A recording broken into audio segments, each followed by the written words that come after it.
তো বন্ধুরা আপনারা দেখছেন যে আমাদের স্টার্টিং কয়েল বান্ডিং হয়েছে। তো কিভাবে বান্ডিং হলো এবং কেমন করে বান্ডিং হলো সেটি আপনাদেরকে আমি লাইভ দেখিয়েছিলাম। এবার আমি দেখব যে আমি যখন এই কয়েলটি বান্ডিং করি তখন কোথাও আমার ডিসকানেক্ট হয়ে গেছে নাকি বা ওয়্যার কোথাও টুটে ফুটে গেছে নাকি সেসব দেখার জন্য আমাকে কি করতে হবে, এরকম একটা সিরিজ লাইন নিয়েছি। দেখুন আমি এই সিরিজ লাইনের সঙ্গে কানেক্ট করব এবং সবার আগে এখানে আমি ম্যাগনেট চেক করব। দেখতে পাচ্ছেন এটা আওয়াজ করতেছে, অর্থাৎ ম্যাগনেট হয়ে গেছে।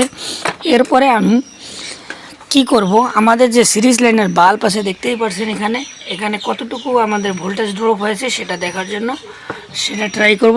তারপরে আমাদের কয়েল যে স্টার্টিং কয়েল যে বান্ডিং করা হয়েছে সেটা ওকে আছে। এরপরেই আমরা শুরু করব রানিং কয়েল বান্ডিং করানো, কেননা আমরা প্রত্যেকটি কয়েল আলাদা আলাদা চেক না করার আগেই বান্ডিং শুরু করব না, কেননা যদি ব্যতিক্রম হয়ে যায় তাহলে কিন্তু আমাদের পুরোটাই ম্যাচড হয়ে যাবে। তো ধন্যবাদ, সবাই ভালো থাকবেন, সুস্থ থাকবেন।